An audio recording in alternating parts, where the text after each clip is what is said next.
जय हिंद साथियों। कैसे हो आप सभी? आई होप जिंदाबाद जबरदस्त होंगे। आपकी तैयारी बहुत ही बेहतरीन चल रही होगी। मैं मुनिंदर एक बार फिर आपके अपनी यूट्यूब चैनल एम के स्टडी एग्जाम अपडेट पर आपका हार्दिक स्वागत करता हूं।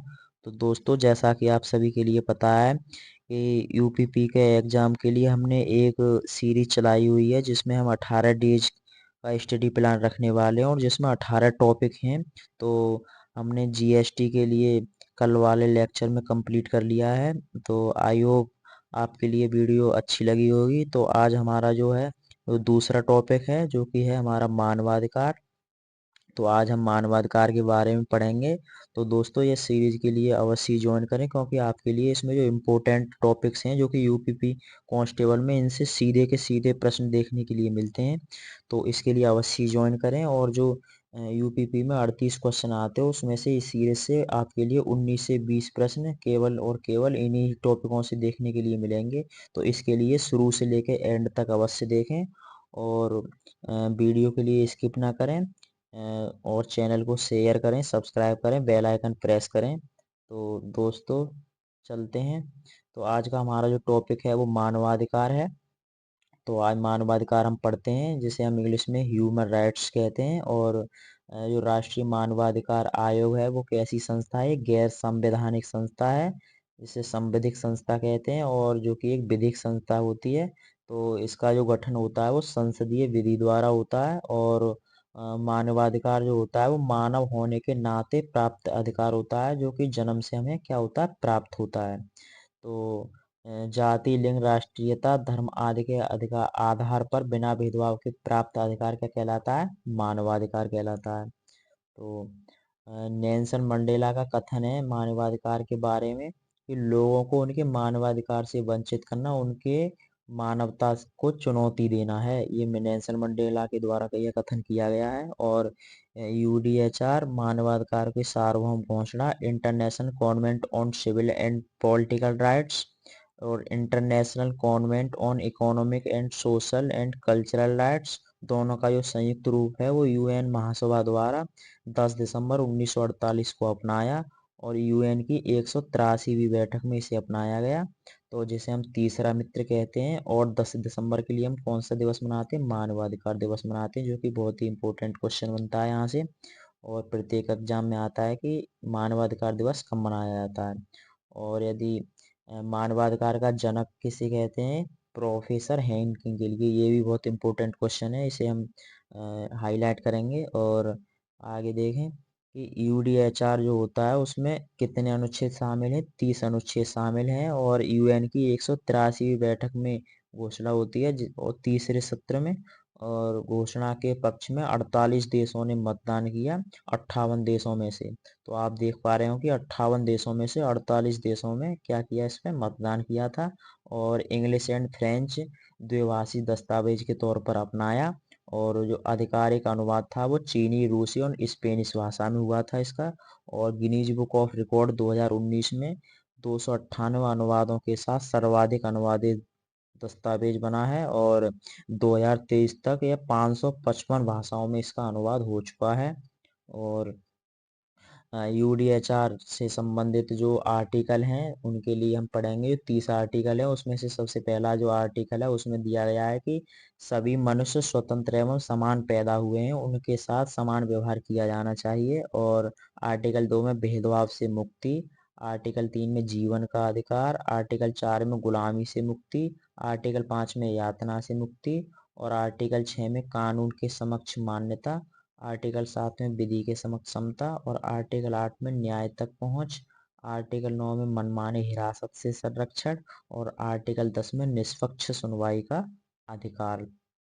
और आर्टिकल 11 में जो है वो दोषी साबित होने तक निर्दोष मानना है। और आर्टिकल 12 में निजता, और आर्टिकल 13 में आवाजाही एवं निवास की स्वतंत्रता, आर्टिकल 14 शरण का अधिकार, आर्टिकल 15 राष्ट्रीयता का अधिकार, और आर्टिकल 16 विवाह एवं परिवार बसाने का अधिकार, और आर्टिकल 17 संपत्ति का अधिकार, मनमाने ढंग से वंचित नहीं, और आर्टिकल 18 धर्म या विश्वास की स्वतंत्रता, आर्टिकल 19 में अभिव्यक्ति की स्वतंत्रता, और आर्टिकल 20 में शांतिपूर्वक सभा।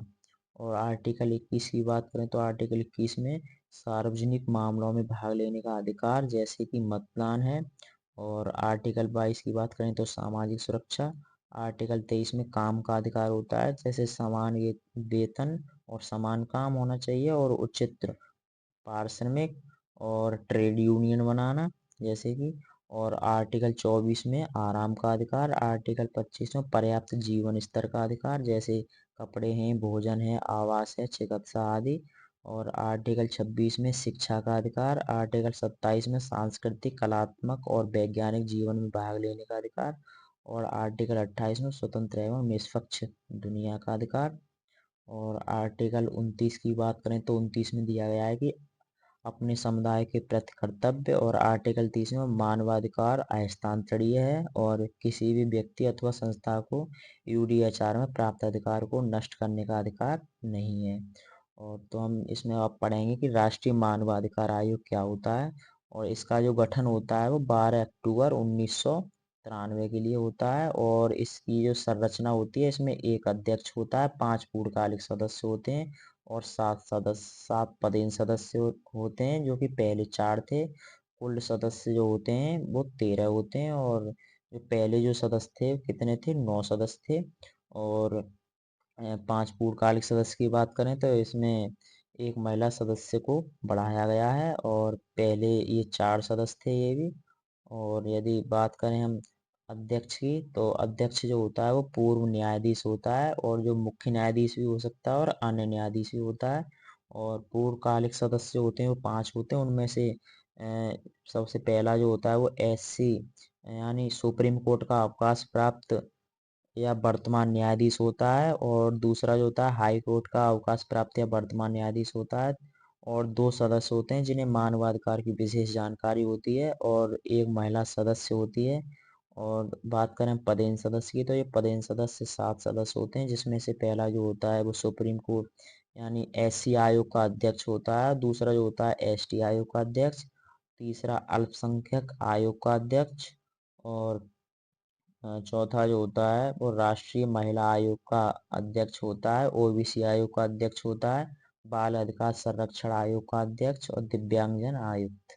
और यदि अध्यक्ष एवं सदस्यों की जो नियुक्ति की बात करें तो इसकी नियुक्ति राष्ट्रपति के द्वारा की जाती है। और राष्ट्रपति 6 सदस्यीय चयन समिति की सिफारिश पर इनकी नियुक्ति करते हैं। उन 6 सदस्यीय समिति में जो होते हैं प्रधानमंत्री होते हैं, जो कि अध्यक्ष होते हैं, गृह मंत्री, लोकसभा अध्यक्ष, राज्यसभा उपसभापति, लोकसभा में विपक्ष का नेता, राज्यसभा में विपक्ष का नेता होता है। आज सबकी सिफारिश पर हम राष्ट्रपति जो होते हैं वो इनके अध्यक्ष के सदस्यों की नियुक्ति करते हैं। और अध्यक्ष एवं सदस्यों के कार्यकाल की बात करें तो वर्तमान में जो है वो 3 वर्ष या 70 वर्ष है। और जो पहले जो था 2019 से पहले 5 वर्ष या 70 वर्ष था। अध्यक्ष एवं सदस्यों के हटाने की जो प्रक्रिया होती है उसका जो आधार होता है वो असमर्थता होती है और साबित कदाचार होता है। और तो राष्ट्रपति द्वारा सुप्रीम कोर्ट की रिपोर्ट के आधार पर इसको बर्खास्त किया जाता है। और राज्य मानवाधिकार आयोग के लिए पढ़ेंगे हम, तो राज्य मानवाधिकार आयोग में एक अध्यक्ष होता है, 2 सदस्य होते हैं और एक जो होता है वो सचिव होता है। तो अध्यक्ष जो होता है वो हाई कोर्ट का सेवानिवृत्त न्यायाधीश होता है। न्याय नियुक्ति होती है वो राज्यपाल द्वारा होती है, और त्याग पत्र भी राज्यपाल की देता है। और 2 सदस्य की बात करें तो हाई कोर्ट का वर्तमान या रिटायर्ड न्यायाधीश और मानवाधिकार विशेषज्ञ होता है इसमें। और इसकी जो नियुक्ति की जाती है वो चयन समिति के आधार पर होती है, जिसमें कि मुख्यमंत्री होते हैं, राज्य गृह मंत्री होते हैं, विधानसभा अध्यक्ष एवं विपक्ष के नेता होते हैं, और विधान परिषद सभापति एवं उपसभापति होते हैं। यूपी राज्य मानवाधिकार आयोग की स्थापना करें तो स्थापना जो हुई थी वो 7 अक्टूबर 2002 के लिए हुई थी, और जिसका जो हेड क्वार्टर है वो लखनऊ में है। और इसकी जो रिमूवल प्रोसेस होती है वो राष्ट्रपति द्वारा होती है हाई कोर्ट की जांच के बाद। तो दोस्तों आज हमने इस टॉपिक के लिए कंप्लीट कर लिया है। तो इसमें से आपके लिए जो है वो कोई भी क्वेश्चन नहीं छूटेगा, जो कि मानवाधिकार से क्वेश्चन आएगा किसी भी एग्जाम में, वनडे एग्जाम में। और तो इसमें से आपके लिए कोई भी एक भी क्वेश्चन छूटने वाला नहीं है। तो दोस्तों इस सीरीज के लिए अवश्य ज्वाइन करें और वीडियो को ज़्यादा से ज़्यादा शेयर करें और लाइक करें, तो दोस्तों और कमेंट में बताएं कि आपके लिए वीडियो कैसी लगी। और इसकी यदि पीडीएफ की बात करें तो मेरा टेलीग्राम लिंक है जो कि डिस्क्रिप्शन में है, और उसके लिए वहाँ पर आपके लिए पीडीएफ मिलेगी टेलीग्राम चैनल पर। तो दोस्तों आई होप आपके लिए वीडियो अच्छी लगी होगी, तो ज़्यादा से ज़्यादा शेयर अवश्य करें। तो थैंक यू दोस्तों।